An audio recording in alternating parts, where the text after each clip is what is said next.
What time is it? I'm here to stand up for wrestling. I am here to give the fans a voice. If you're not watching the promotion right now, you're missing out on something I think that could possibly shape the future of wrestling, and I mean this wholeheartedly, for the next 5 to 10 years. Nobody can touch me. Nobody is better than Adam Cole. This company is still existing, yet they have to do this at the 11th hour to make sure that they run these tapings. I thought TNA was going to be different, and I guess not. This is truly the Kevin Owens Show. Pentagon Jr. is the wind beneath my wings. The only thing that we get at 10 for sure, maybe at 11, is Ken Shamrock showing up. I was the WWE Women's Champion for 309 days. It wasn't a mistake. My win tonight wasn't a mistake. And SummerSlam is right around the corner. So Sasha's little childhood dream can last for, 2-3 weeks? But I'm going to be the 2-time Women's Champion very soon. Woo! Woo! Do it for me.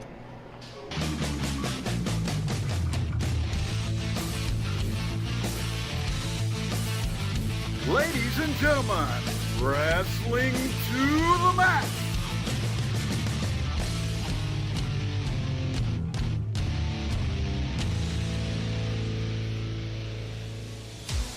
And your hosts, Gary Vaughn, Sean Garmer, and Paul Leeser.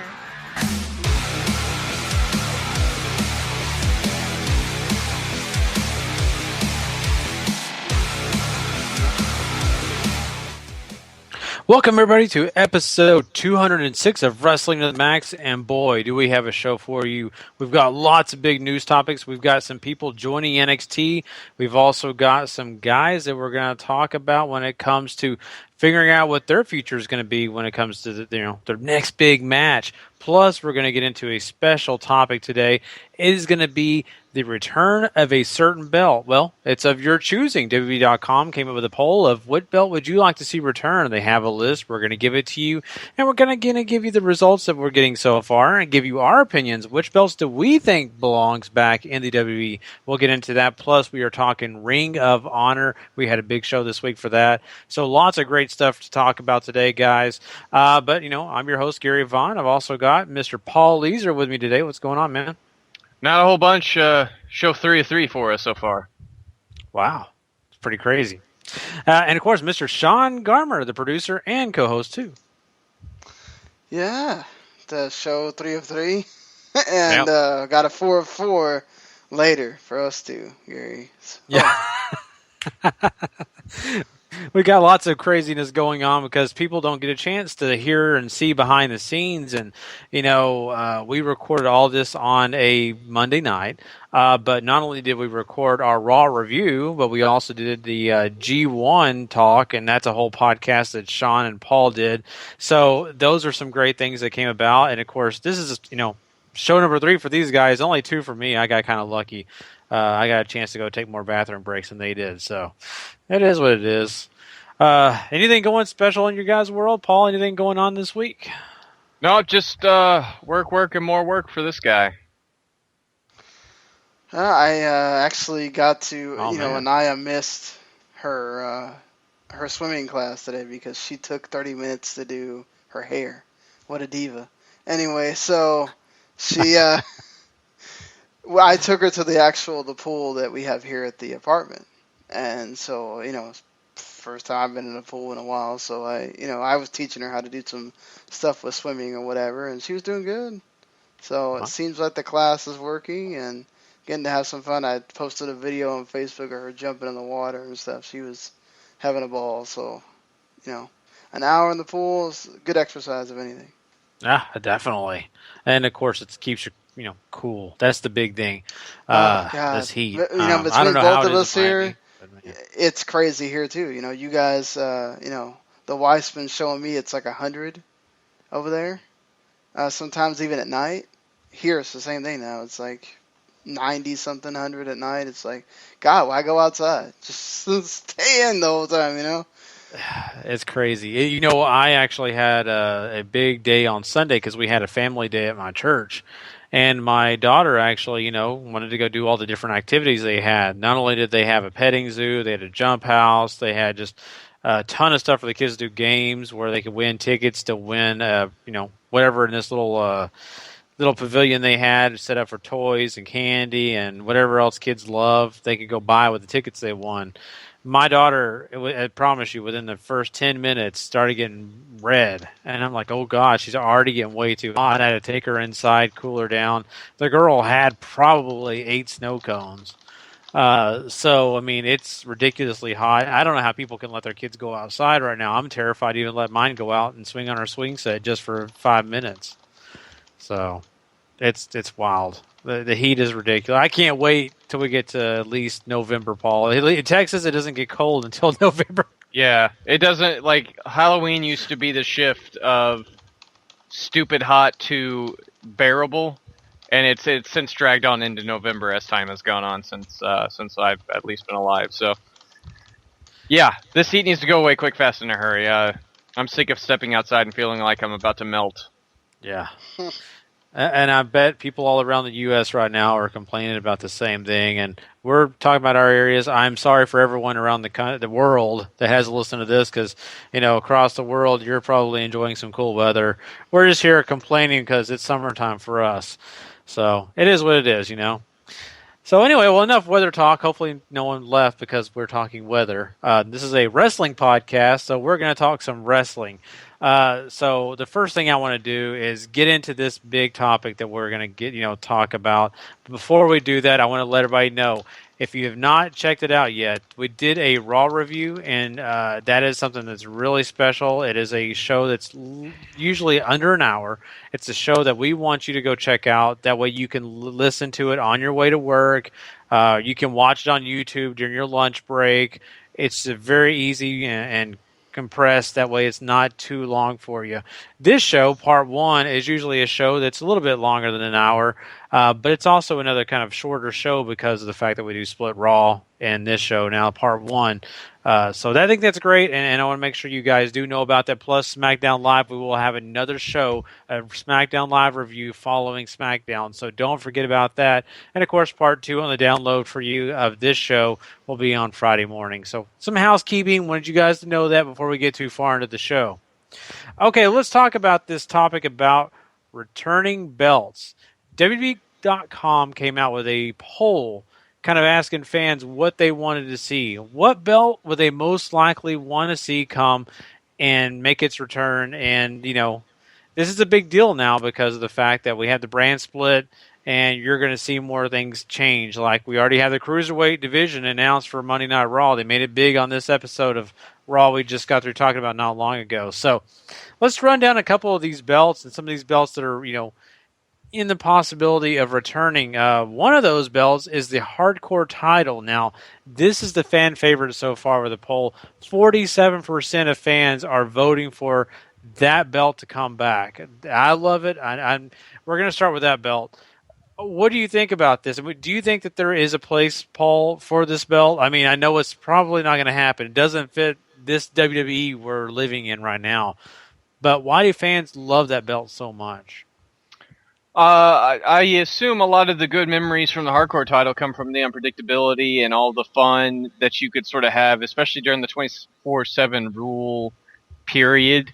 And you're seeing that if you follow Joey Ryan on Twitter, he's the current holder of the DDT parody of this championship, the Iron Man Heavy Metal Weight Championship, which has a 24/7 rule, and they're doing all sorts of fun, ridiculous stuff with that. And I think that's what a lot of people are looking for. Something different, which the Hardcore title certainly brings, but you're never going to be able to get up to that level that you had in its heyday. It's something that just doesn't fit a PG environment unless you have enough guys around who you have faith in who can rework what the Hardcore title actually means.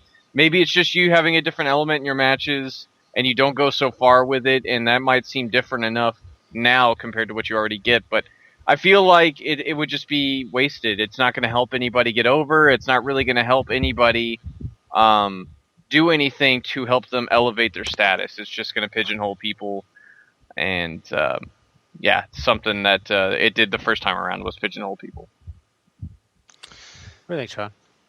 You know, I don't mind it necessarily. I think I'm all for having a title where you can have some fun and it's something where it's different than what we normally see a lot of.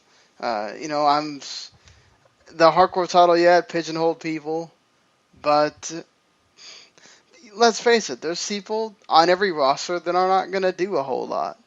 There's lower card guys, there's some mid card guys that maybe you don't, right now you don't see a lot of promise in, and you go, okay, look, here's this hardcore division. It doesn't have to be flaming tables and fluorescent light tubes or whatever. It doesn't have to be any of that. It can be, your hardcore matches and also have some 20. I think it doesn't work with the 24/7 rule. You have to have the 24/7 rule again.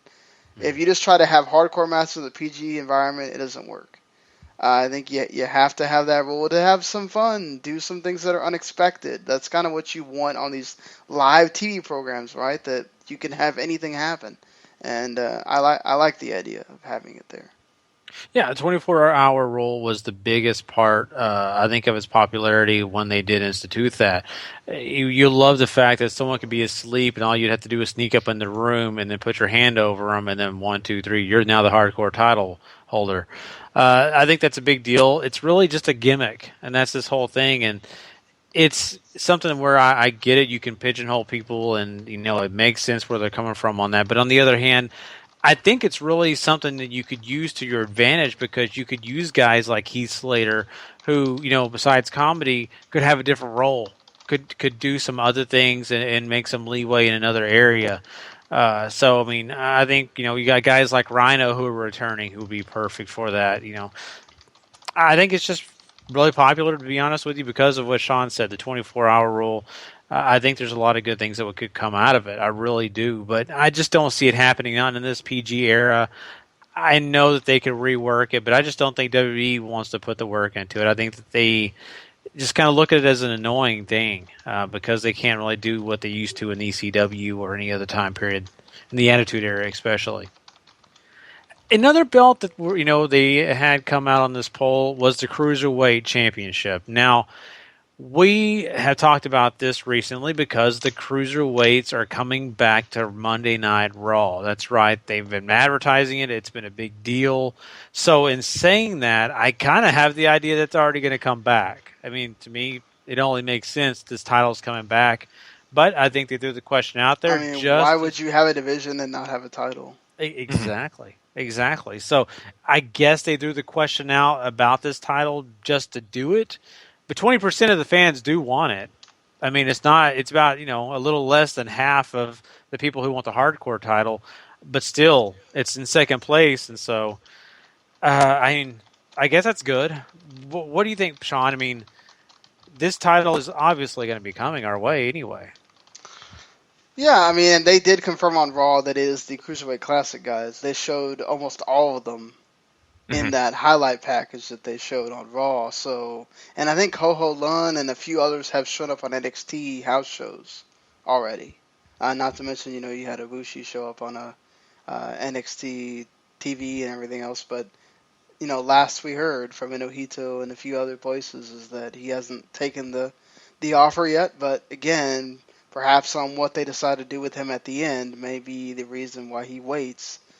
But, this is going to be very interesting as far as what they do with the Cruiserweights and everything, but we know this championship is coming. It would be dumb to have an entire division and not have a title for them to contest. I mean, if you're going to try to be WCW, you got to make them have a prize to go out to fight for. Mm-hmm. Yeah, I mean, they still haven't gotten to the finals yet on taping, and we know that final show is going to be live on the network. So I'm sure you will get an announcement about that championship and how it's going to work out for all those guys come that time at September something. September 14th? Yep, I say hesitantly. Mm-hmm. I believe you're right. This is interesting once again because they did put this on the poll. But I guess, they just want to see how popular really that Cruiserweight title could be. How excited are fans about it? Do people care? And I think people do. It's obvious. It's the number 2 runner-up. So there are, fans who really do care about that title. It's interesting, the rest of this list, and the rest of this list, has a little bit of history. The third place belt in this race is the women's tag titles. That's right. The women's tag titles has actually got 15% of the vote. Now, Paul, I actually asked you pre-show about this women's tag belt because I've never heard of it. But you said it takes place, it's from the 80s? Yes, back in '83, I want to say is what it was. They had a team come over from the NWA, essentially, whose names are escaping me at the moment. 1 second. Velvet McIntyre and Princess Victoria jumped ship to them, and they brought the titles with them. So WWF named them the first WWF Women's Tag Team titles, and really it hung around on the team of the Glamour Girls, which is Leilani Kai and Judy Martin, who were very big women's wrestlers for the WWF back in the 80s. But it was also used as a vehicle to help get the Jumping Bomb Angels over in America, give them a platform to perform on, who were a very, very popular act in Japan and are maybe credited with popularizing Joshi wrestling in that time period going into the 90s before it hit that giant boom. But yeah, it's something that's been around for a while. It's also something else that the Bellas brought up back in 2014 about wanting to establish a tag team division. This makes zero sense to do it now, though. You just split the division. There's no reason to have a women's tag team title around. I think for me, the only way you have this is if you're just going to call up almost everybody from NXT, or you're going to, start bringing back older veteran women and, just put it on SmackDown as your exclusive thing. The Raw might have the women's championship, the one with the lineage or whatever, and maybe SmackDown doesn't get these singles women's title for a while, and they go, okay, well, if you want to watch the women be in tag teams, watch on SmackDown. I don't know if that's going to happen immediately. Obviously, what Paul said, no way. They don't have enough.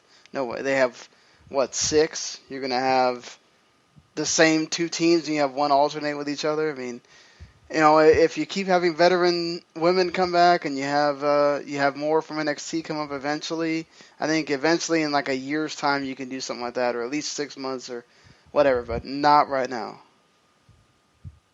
Yeah, I agree totally. And even if you were going to do it on, SmackDown, who does not, have a women's or championship belt at all, let alone a tag belt, you guys are right. There's not the depth there. There's not the star power there. There's not enough to get, any traction with the tag belts for the women. So it's going to come down to what they would do when it comes to adding veterans, adding young women to this whole, scenario. I don't know. I still think it's a little far-fetched. I don't know that once again that WWE would have enough involved or invested in getting a woman's tag belt out there, especially if you're going to have it on one brand and not the other. The women are split. It's kind of an odd situation. So I just don't think that would even come into play, especially with them only getting 50% of the vote. That's not a high ratio. So I think WWE would just look over that. Another tag belt is up for grabs, and it got 10% of the vote, and that is the World Tag Belt, Sean. People are actually, a little bit interested in it, I guess you'd say. I don't know. I mean, I think, this is a belt that makes sense because of the fact that you've already got the WWE tag belts on Raw. Now you can have the World Tag Belts on SmackDown. What do you think?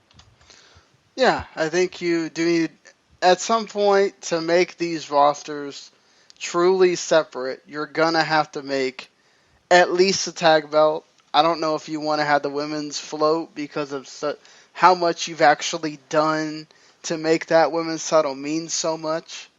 I mean, they could make a women's universal title, very much like they made with the WWE title, and just start from there, whatever they want to do on that front. But I think the tag titles, certainly, especially the World Tag Team titles, have a big lineage that goes back to, I think, like the 50s or 60s. This is why, the New Day are actually, they broke the record because they're using the ones from the WWE titles that were established in like 2002 for the SmackDown the first time. Mm-hmm. So This wouldn't be bad. This is this is something you certainly need. Yeah, whether this wins the poll or not, there's definitely going to be a tag title established over on SmackDown before the end of this year for sure. So yeah, that totally makes sense there. Yeah, I'm with you guys on that. And, it just makes all the sense in the world. So, I mean, I think, go over that one and kind of hit on to the last one here. The European title is one, but it only got 9% of the vote. And really, it's kind of an odd thing because, they could use this belt possibly on SmackDown once again, It's something that maybe could be, in place of what they don't have in the cruiserweights that can kind of do the European title. But I just don't know. I've always loved the look of the European title more than what it actually represents. Because honestly, it's a tertiary title. It's way down on the list of importance, and they already abuse the U.S. and their Intercontinental title belt enough. Bringing this in, I mean, if you find a gimmick for it or make it work, like maybe a television title or something like that, whatever. But I don't know if this is going to do a lot to differentiate between what you got going on between Raw and SmackDown. But I've always loved the look of the European title, so I'd be okay with them just having somebody carted around for a while, to be honest. And we lost Gary, the beauty of Skype. Hopefully we get him back here pretty quick, especially because he's the one recording the video. Yeah. So, hey, internet technology, always wonderful. And, the European title I think would be interesting just from the fact of you could do this. You could have technically a sort of lower mid-card belt that they could go for if you want. It's a division. I don't know, you can find certain people that are going to be in the division and you say, okay, this is something exclusive to SmackDown, whatever they want to do on that front. That's probably one of the least likely I see doing. If anything, I could see them doing like a TV title or something you have to defend every week, and you make that a big thing you can do. Like, okay, here's this title. Every week there's going to be a championship, very much like the Open Challenge from last year or anything like that. But yeah, apparently something going on with the computer. Yeah, we had a fun mishap, guys. We had a computer meltdown. No, my power cord apparently was not plugged in very well, guys. That's nice, isn't it? So I'm getting back online right now for you guys. But I also didn't want to miss, what you guys were talking about with the European title. So what was the consensus on this title, Sean? I think the consensus is sort of that I guess it could happen, but probably not. I mean, if anything, I think a TV title is more likely. Yeah, TV title, it could be definitely one I could see happening. But to me, still, even at that point, I just don't know that we're ready to do anything like that. I think that they have other things they want to focus on. But, I mean, I could definitely see it if they wanted another mid-card title. Now, I mean, I got to ask you guys, what do you, when it comes to any of these belts, what are your favorites? Or what would your favorite be? What was your vote go to, Paul? If no belt was a choice, I would pick that because they can't book the ones they already have. Gun to my head, I would obviously pick the cruiserweight. The cruiserweight one is a giveaway, and so is the World Tag Team title. I'm sure you're getting both of those either way. I mean, honest to God, if they need a change, they're going to have to find, I think, something out of the box, something different, something that really lets SmackDown stand out of its own, because I'm sure that's where this extra belt is heading. And I don't know if you want to do a hardcore title unless you can do it right. So finding some middle ground to make them stand out really is what you're after here. And if it's a TV title where you defend it every week, that's cool. It would certainly make SmackDown feel much more like a wrestling show if that is still the goal. I think a TV title would probably make the most sense for them. We both kind of already talked about on here. I think it's the one that requires less issues as far as, okay, well, what are you going to do? If you bring out the hardcore title, how hardcore are you going to make it? And, what rules you're going to have. With the TV title is very simple. Just, okay, you have to come up with a title defense every show, And so that's something that people get used to, very much like the U.S. Open Challenge with John Cena. And you put it on the right guy, people really care, and you can make it a big deal for that person. And then so whoever beats him, it's a bigger deal too. So, not a bad choice, I think, if you go with that. I just think right now, for everything else, you just don't have the depth to be able to do almost any of those other titles other than having the ones that we know are happening, which they're going to get their own tag titles at some point. Well, I saw that Gary had gotten back online. I don't know when he's going to do the switch over, but here we go. So Okay. All right, we are back. Can you guys hear me clear as day or no? yes, I can hear you clear as day. Okay. Nice. So we are going to move on and get past all this craziness that happened. And I'm going to get us set back up also. We've actually been doing live recordings on video. And, of course, I jacked that up by not having a power cord plugged in. So if you'll bear with me, I will have us back up and running for quick hits.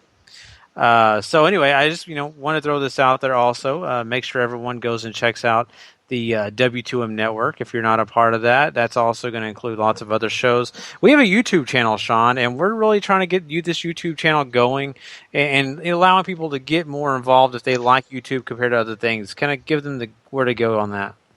Well, I mean, you just go find W2M Network on YouTube, subscribe to the channel. I mean, this is the first set of podcasts that we're really trying to do on video.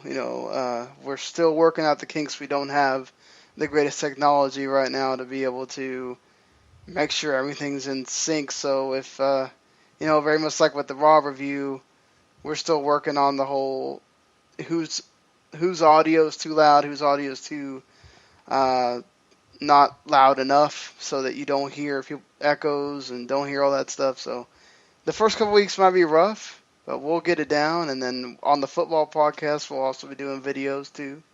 The other podcasts, that's our partners, and that's on them if they want to do that or not. But at least for the flagships, the ones that represent our brand, they kind of go with that.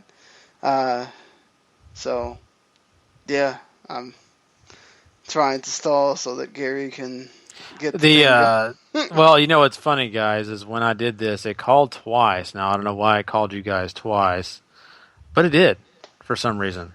So I'm just trying to make sure that we do not have any double echoes of recording. I guess from you guys can hear me fine. No, I'm not hearing any double things. I mean, okay. I could have it where I could knock you off and you can call again. Yeah, you call me back. That way, call me back. Okay, call you back. Okay. I'm sure you guys are enjoying hearing those Skype sounds too. That's always fun. At least it's not having to hear that big doo doo doo doo. Yeah. Oh, this is getting ridiculous.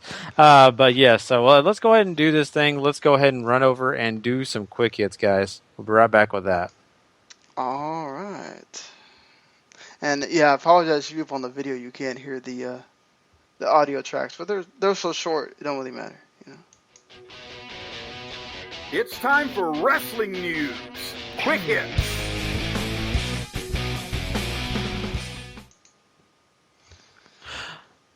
All right. Well, let's do this thing, guys. Let's talk about some guys that will be joining NXT pretty soon here. One of the guys is a guy we've talked about quite a bit, and that is Roderick Strong. That's a name that people have heard us talk about quite a few times, but really never officially signing and all this kind of things. Now we're under the impression completely signed. Should be appearing in September, before November, September. So, I mean, I don't know, Paul. I mean, I know you're not thrilled, maybe with some of his, mic skills or anything, but do you think this guy could help? His mic skills have never been his strength. I won't say I've never been entertained by them, but certainly NXT is a place to go to work on that if you want to polish that up, and he's already such a great wrestler. Honestly, this would be one of those guys who I wouldn't be surprised is just coming in to fill a spot in NXT and keep that add another name to that brand to keep its popularity up as it travels. Yeah, I think Roderick Strong is a great help for the youngsters that are there, as the guys that are starting to get used to, and we're going to talk about one in a second here that's just getting in there. So it's always good to have veterans and guys that have names that can draw. Mm-hmm. Yeah, and that's a big deal because, the only way these young guys are going to get better is to wrestle veterans. And you can never get enough veteran leadership in a locker room. You can never get enough veterans in there to help these guys, whether it be in the ring or even outside the ring, helping them and understanding psychology, helping them understand what really needs to take place if you're going to be a success in this business. And so I think Roderick Strong is perfect for NXT. He's going to be a huge help for these guys. And not only that, he's going to help his career as well. He's probably going to make some decent money.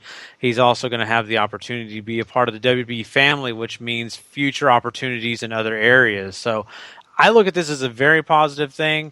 I think it's going to be something that's really going to make a difference when it comes to getting some of those guys into place and getting the NXT programming in a great place as well. Because, let's be honest, NXT has lost quite a few big stars.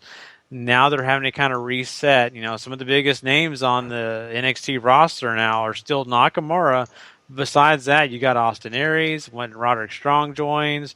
You have him. So some of those names that maybe people know will definitely keep ticket sales going. Will keep people interested. So. But let's talk about a young guy who's going to need Roderick Strong's help, and of course a lot of the other veterans, and that is Brennan Williams. Now this guy is a 6'7" former NFL player. He played for the Houston Texans. They actually drafted him in 2013 through the third round. He played for a few other teams. I know he played for the Jacksonville Jaguars, New England Patriots. So this guy's been around the league. He's played. But now he's out of the league, and he's a big fan of professional wrestling. He actually was trained by Booker T. Now, that's really kind of an interesting factor here, too, because Booker T has his own promotion in Houston. So this guy is an up-and-comer, and, we've seen guys like Moose, who are former NFL stars, who can be successful, prove that they can do this. What do you think about this? I mean, do you think that, we're going to get tons of guys out there like Moose? Because this guy kind of seems like it. I think Moose went a very different route than what Brennan Williams was going with. Moose went from playing from the NFL and having some success in the NFL, honestly, to working the indie scene, which is a very different thing than what Brennan Williams is signing on for. It's a very different experience, one that I don't know will produce the same results, but nonetheless, if he's got the drive and the athleticism and everything else, then there's no reason he can't succeed just as much as Moose has so far. Yeah, I mean, this is going to be interesting because they've had other NFL, Percy Watson. I think they've had another couple guys. I mean, Baron Corbin's doing okay for himself, obviously. Mojo. Mojo as well. They're both on the main roster right now. So, Mojo. I mean, it shows that they do obviously like having these NFL guys. And that they can sort of work. I mean, Baron Corbin's obviously very much still a work in progress, and Mojo we really don't know anything about on the main roster because he hasn't really done anything. So, I mean, next week might be the first time we get to see him, honestly, in the ring at all. Or not next week, sorry. On the Tuesday SmackDown. So, this is, it's interesting. We know that they like their NFL, their football, their athlete guys, so it's not surprising at all. Mm-hmm. Yeah, I mean, we're going to see more of this. We're going to see athletes from all around the world, different types of athletes. We've heard of, guys out of England who played soccer. We were talking about guys who have played, hockey, anything you can think of, they've done. And, Mark Henry is a proof of that, an Olympic sports guy, strong man. So, I mean, this has been proven that it can be a success. That's the big thing here is they want to make sure that they can prove to people that they can turn these athletes into a wrestler. It's just, we're going to have to get a bigger track record. But right now they're doing pretty good. Let's be honest. So, talking about this and talking about guys going to NXT from the indie circuit, let's talk about the fact that Carl Anderson recently told in an interview that they were never actually approached during negotiations to come to WWE to actually sign and then go to NXT. That never came up, but he did say that him and Gallows would have went to NXT if they were asked to. So, what do you think about this? I mean, apparently WWE had other plans for Carl Anderson and, of course, Gallows, but I mean, do you think it's interesting they were never asked to go to NXT? I find it interesting. I'm not at all surprised by it. These are guys that have big names, and with Gallows at least already having some WWE experience under his belt, I'm sure they were counting on that to sort of go over to Carl and all that good stuff. And it's not like these guys are fresh. They've been wrestling for a very long time.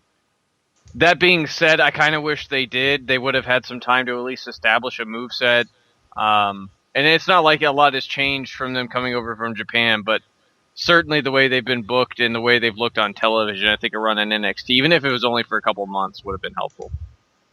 Yeah, we kind of would go back and forth on whether they were going to NXT or what they were going to do.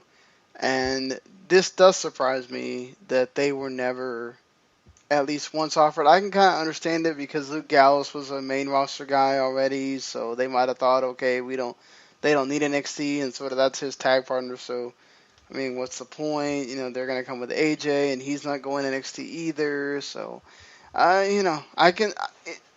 agree with Paul that it would have helped establish them. We would have got to see them tag-wise doing more than just the Magic Killer and stuff like that, and maybe really get a moveset out of Carl Anderson, but get some more singles matches for Carl Anderson too. So, that's going to be interesting. It's interesting that they didn't, but, Yeah, I mean, I think you guys are onto something. It would have been nice to see, but, in the long run, I think people were, just happy that they were on WBTV. And, the plans that they had set forth, I think, whereas they think they knew they needed him, and I think they went ahead and pulled the trigger. Despite the fact that it would have helped, I think, all parties, they went ahead and pulled the trigger and put him on the actual main roster. So you can't blame him for that. But what's interesting is that, we have some other news with WB that's kind of sad, and we're seeing change. We're seeing lots of great change because we're seeing young superstars joining the main roster. We're seeing veterans return like Jinder Mahal, Kurt Hawkins. We're getting a whole new situation for a lot of things in WWE. But one thing that is sad is the fact that Lillian Garcia, for basically the foreseeable future, will no longer be ring announcing or even singing the national anthem or being a part of WWE at all. Now, the reason being is not that she got fired, not that she quit out of anger or anything like that.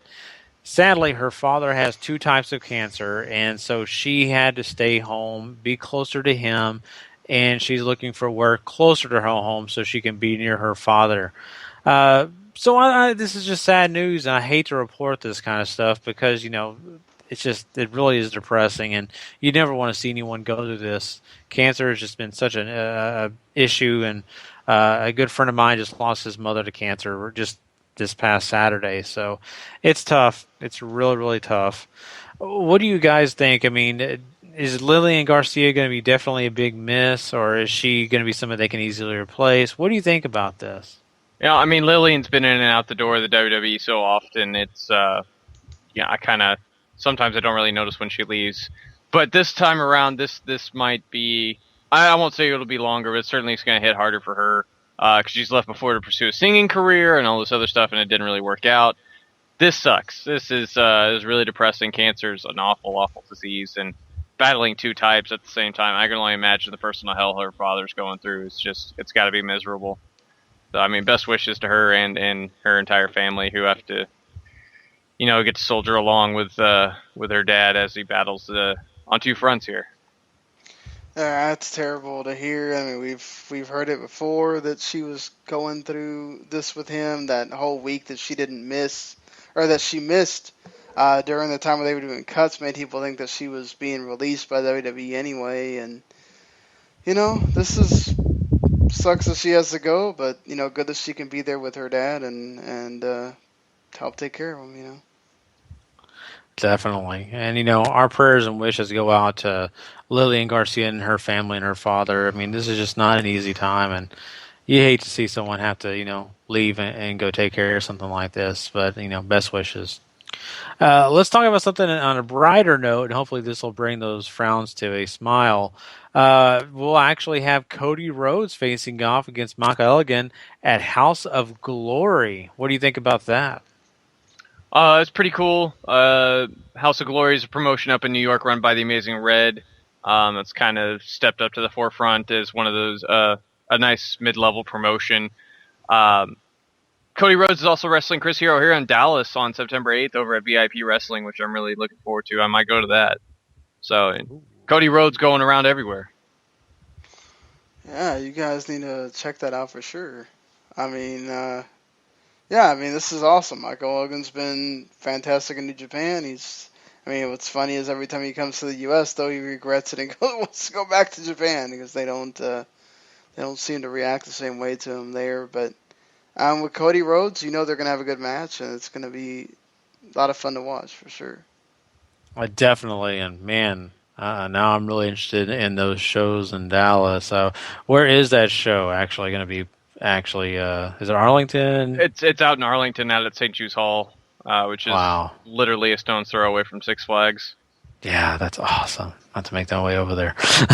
Another, big announcement here is Mickie James is actually going to be a part of Shimmer for the shows in November. I'm sure Patrick is wetting himself in anticipation for that, but that's a big get. I think the Shimmer's anniversary shows are being taped there. They're doing the bigger house and all that good stuff. So that's a huge draw for him, and looking forward to see what Mickie James can do on those shows. There's a lot of great talent there to work with. Yeah, Patrick, when he told me, he's like, yeah, I'm waiting on this. So it's going to be some fun stuff to see what comes out of that and who she gets to wrestle and everything. So awesome for Shimmer, and cool Mickie James back in the limelight, Definitely. It's really, really cool. One last thing here for us guys today on Quick Hits. It's going to be some talk about the Super J Cup. And we have some matches announced, Sean. What do you want to talk about these? Kind of break these down for us? What is there not to talk about for these matches? It's like, as I mentioned, on the New Japan thing, it's orgasmic what's going on with this card. I love the fact too that each of their big partners gets like a showcase match here. You have the tournament that ACH and Taiji Ishimori just won, and go find the picture of that just to see ACH's reaction to the check that he gets. It's pretty awesome. And you get the GSC Junior Tag Team title match with Tsushi Kochoge and Daisuke Harada against ACH and Taiji Ishimori. You get Young Bucks and Motor City Machine Guns, which when Motor City Machine Guns were in New Japan, they were great.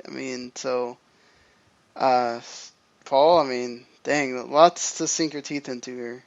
Yeah, there's a couple six-mans on here. You got CMLL represented with Titan Caristico, which is the Sin Cara or Mystico or whatever you want to call him, and Valador Jr. taking on Gran Guerrero, Euphoria, and Ultimo Guerrero, which would be really fun. You have the opening six-man, which is Aita, Yuma, Aoyagi, and David Finlay taking on Garukin Mask, Kaji Tomato, and good old Bushi. So you got a lot of you got the losers bracket there essentially in the opener, and then of course the Super J Cup quarterfinal, semifinal, and finale all on this show. So I'm really, really looking forward to this. This is going to be a great show. If you're just a fan of junior wrestling style and high flying and all that good stuff, you check this out. You don't even need to know what's going on with any of the promotions. It's just going to be a really, really fun show to watch. And that I mentioned this is the same morning as SummerSlam.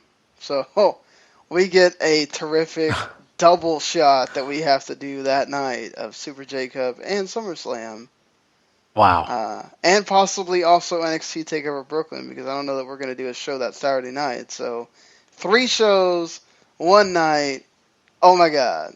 Wow. You guys ready? RIP W2M. Yes. Yes. The day that all of us go to die. right there. Yeah. August 21st. You can put it on the docket. Yeah, there you go, guys. Whew, I'm not looking forward to killing ourselves, but we're going to have to. But anyway, well, that is Quick Hits, guys. I hope you enjoyed it. We are going to go and talk about some Ring of Honor next. There's some interesting stuff going on there we want you to know about. So we'll be right back with Ring of Honor Talk.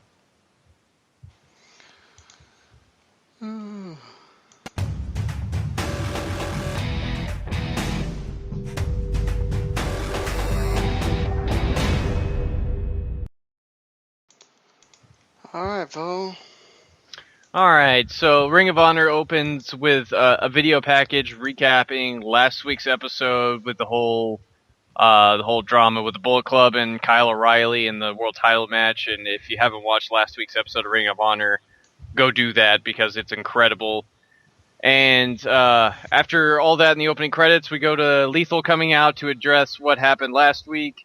And they also add that he'll be defending the ROH World title once again on the next show against Colt Cabana, which I'm super psyched for. And he talks about a lot of stuff that just wasn't right last week, like what happened to Kyle O'Reilly, Bullet Club stealing his opportunity, and Jay doing what he had to do against Kyle O'Reilly and how much he hated it. So to sort of set things right, Lethal wants to add himself and Adam Cole to the main event where he'll team up with the Briscoes to take on Adam Cole and the Young Bucks. To which the crowd really pops for, starts a yes chant. Nigel agrees, and Lethal bangs on the commentary desk and says, "Tonight we make things right," as he makes his exit, and it's a pretty solid opener if you ask me. Yeah, very solid, and this is, something that I think people were kind of curious about, because of the fact that, Jay Lethal kind of alluded to a lot in last week's episode of Ring of Honor that he was not thrilled about the fact that Kyle O'Reilly was wrestling injured. Kind of, played it off like, well, I'm going to do my best. I'm going to win my belt. There's no way I'm going to lose it, but I'm going to go easy on this guy. And he did at times until it came down to, hey, I could lose my belt. So he made sure he put away Kyle O'Reilly. But in this instance, you actually get something where he actually gets in depth with this whole situation, kind of tells you how he feels. And I think it's a good setup, and it also sets up a great match later on. So I was completely happy with the way this all started out. But, man, it's so weird at times to see Jay Lethal in this role because, you're so used to him being selfish in a, role of the heel that he does so good of a job playing. Right now he's sweet as candy, if you ask me. I don't know about sweet as candy, but he's certainly very intent on doing right by the ROH World title, doing right by the people he's stepping into the ring with. And it's very much turned into an ROH versus the Bullet Club story here, which so far has been really thrilling because they've done a great job, I think, of making the Bullet Club look like great heels, even though the crowd still loves them. These guys, they're not doing cool heel things. They're just being straight up dicks, and that's what really works for them. Yeah, I agree. And I think I'm loving the fact that Jay Lethal is saying, what, I'm going to put my differences aside and put Ring of Honor first. I think that's neat and everything. And I get the face roll is kind of odd for him, well, at least in this instance. But I think it's going to make him better when we get back to the whole Bullet Club thing settles down, goes away, whatever they have, taken place with that, and you get back to the meat of the matter, and you get our, Truth Martini back and all the other stuff. I think it's going to be great. I'm looking forward to him getting back to the heel. Yeah, for sure. We follow all that up. There's a video package with Steve Corino where he's talking to Kevin Sullivan, and it's shot very interestingly. You have a bunch of white light around them, and they're sitting on like this park bench. And it feels very much like, almost like how you would imagine people talking in the afterlife. And he's talking about his match with BJ, and he doesn't really care so much about what has happened. He just wants to know why Kevin really hit him, why he singled him out. And Kevin Sullivan brings up that lineage of hatred and how it passed from King Iake to him, and he passed it on to both BJ and Steve. And he sort of gives Steve an out, saying you can go home and play house and be with your kids and your wife if you want to, But what I really want is for you to do the right thing, and that's sort of left up in the air about what the right thing is. Yeah. Very interesting video for sure. I mean, I don't know if I liked it or I hated it. I don't know. I mean, I get the subject matter, and I'm glad they're continuing it because they need to. But on the other hand, I don't know that it's real strong. I have to say that. I don't know if the storyline is really strong at all. And they took so long to get to the match itself between, BJ and Carino. With this whole, instance where, it's all about backstory and things like that, especially for new viewers, especially guys like me who, don't know just a ton about Kevin Sullivan, you get a little bit lost in translation just because you don't really respect the history because you don't know it. So I think that's a little bit of odd stuff to kind of contend with, but I appreciate that they are trying to be different, that they're playing a video package that is so artsy in a way. Mm-hmm. But then again, like I said, storyline, it's almost like, do I care? That's the question I have to keep asking myself. I don't know if I care about the storyline. I'm certainly interested in it. Like, it's very different. It's very outside the usual fare that Ring of Honor has gone with in the past. And they've touched on some stuff here and there, especially when you get into some old Legacy or Legacy of the Fall and stuff like that. I'm pretty sure I've said that wrong, but you have some older stuff that you tie into where they kind of went a different route. And this is one of those stories that they're going for here. And if this spins off into something that helps younger talent grow, like Steve Corino embracing the line and sort of trying to find a way to pass it along, then that's totally cool. So long as this has a definite end and it passes on to some of the other talent that they have going around Ring of Honor. I think that's what I'm really invested in right now. Yeah, I hope you're right. I hope that's what happens. So we cut back to ringside. P-Dog and his posse, the Get Along Gang, are in the ring. P-Dog, if you've never seen him before, is his gimmick. He's a terrible white rapper. He does his terrible rap and calls out Moose. And seeing as you've probably never heard of P-Dog, you can already tell where this is going, and it's Squash City, baby. 2 spears, a big buckle bomb. Moose pretty much runs him over, and that's that there. But we're not done with Moose yet. Prince Nana comes out. He's got Donovan Dijak in tow. He sort of plays to respecting Moose and talks about how he brought him in and how he's ended up with Stokely. And he wants to do a match between Moose and Dijak to sort of look at who the king of the big man in Ring of Honor is. We get a handshake and Nana and Stokely, between Nana and Stokely, and we have a match.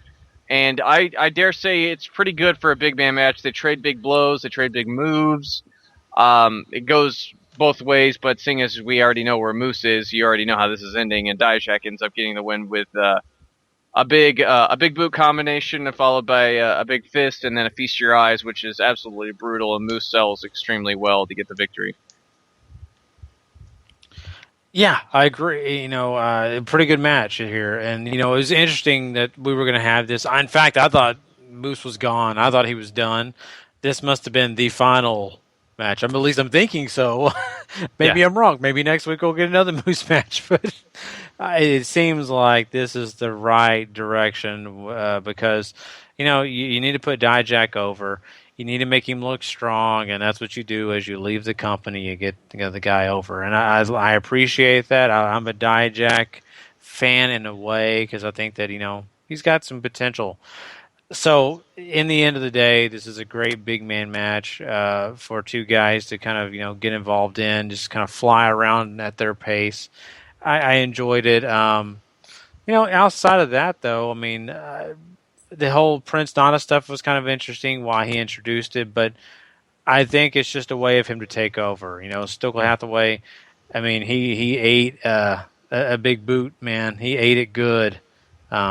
So I'm sure he's still spitting out some of that boot.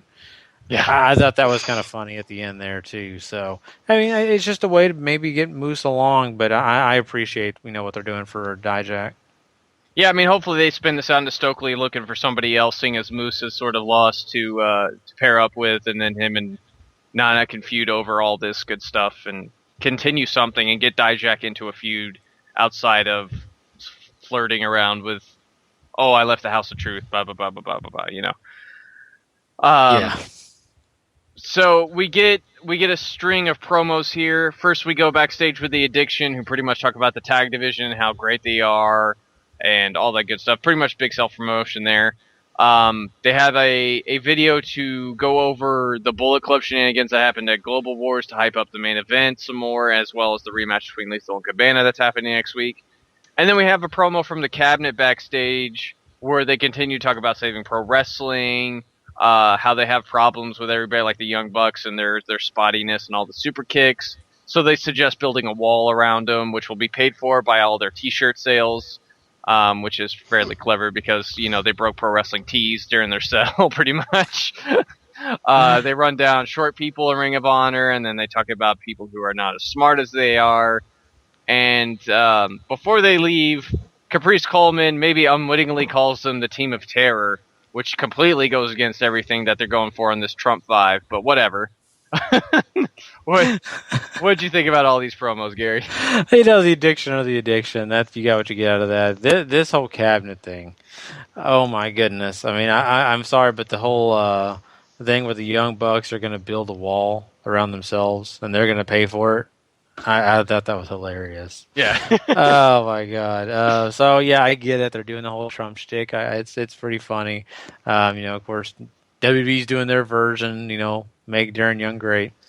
But yeah, I mean, these promos were pretty funny, pretty good. I mean, nothing just to be super excited about, but I thought they were good for what they were worth. I mean, it's the first Cabinet promo I haven't absolutely outright hated. So there's that. Oh yeah. They are pretty annoying. I can't lie. I am not a Cabinet fan, but this was funny. Yeah, they're a little much to take sometimes. But we have the main event now: Bullet Club of Adam Cole and the Young Bucks teaming up, take on Jay Lethal and the Briscoes.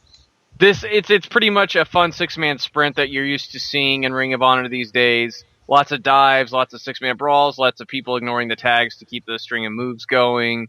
They do a fun spot where Mark goes up to the top rope after running a train on everybody, and he gets tossed off into a table, and he's hauled off to the back. So it's pretty much 2-on-3. And fortunately, Jay Lethal and Jay Briscoe are former world champs. Otherwise, they probably wouldn't have been treated as well.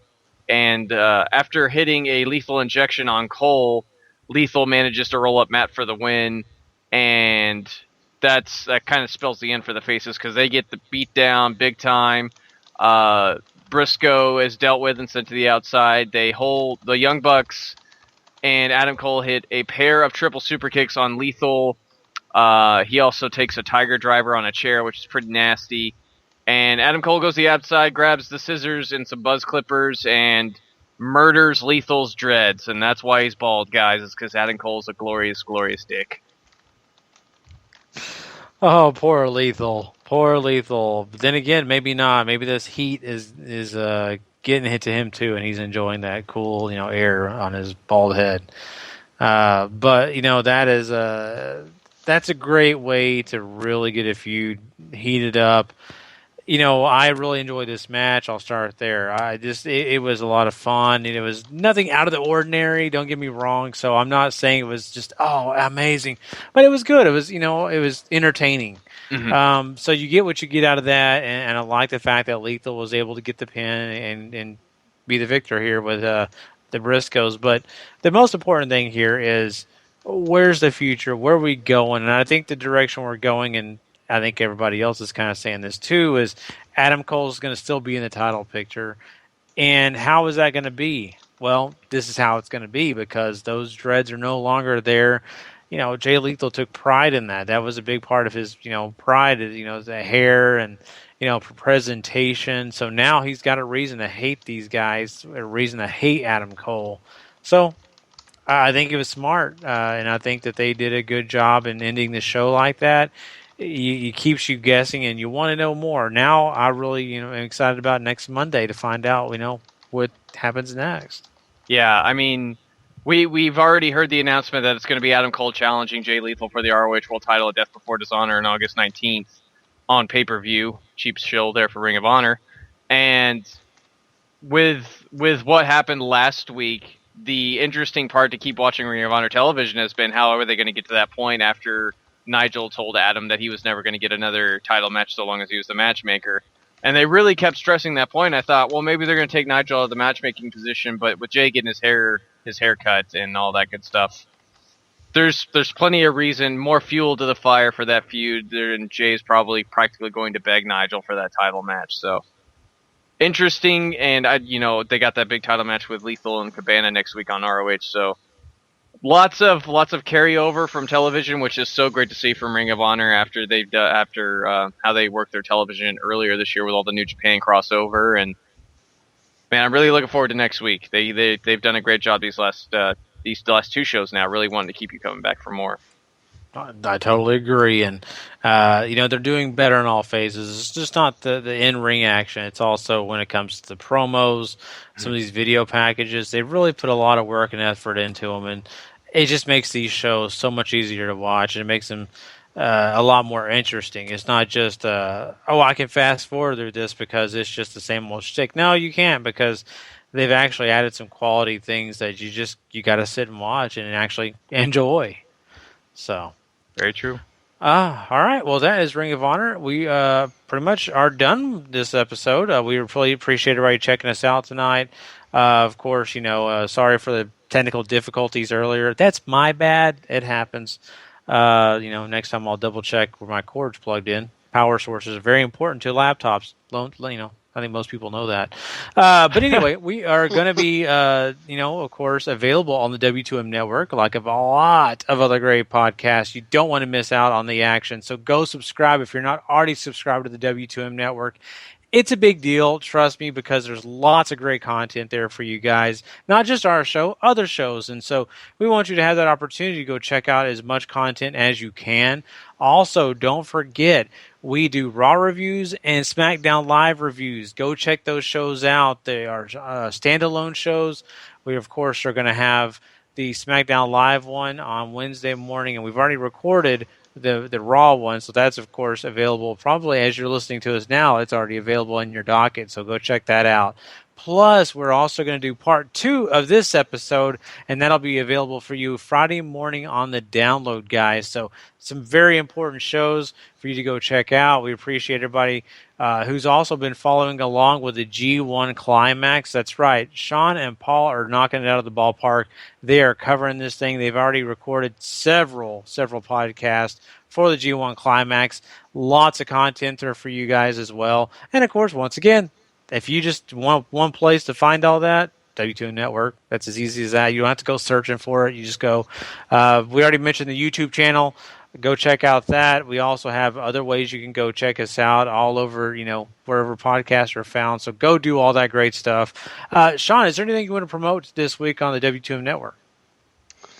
Well, apologize actually for the part 2, the F2M AFC East show, and a bunch of other stuff. Our G1 6 and 7, night 6 and 7 coming all out late. My computer and my internet were having problems, and my upload speed was so low that I couldn't upload anything for like 2 days.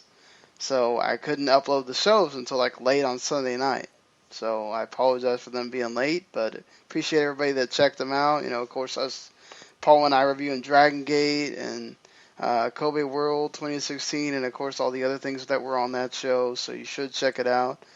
And of course that was the top 5 show of the year. As I am distracted by my daughter coming in here at 3:45 in the morning awake.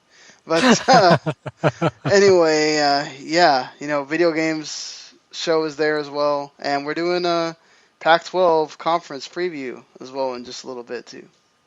Yeah, so great stuff coming your way, guys. So don't miss any of the action. Like I said before, we want you to be a part of it. That's it for us this week, guys. We'll be back on Thursday night live on Spreaker.com, and of course available Friday morning on the download for you guys. The last thing, we just want you to always remember, from myself, from Paul, from Sean, if you're not living life to the max, not living life at all. You know it. Peace. Later.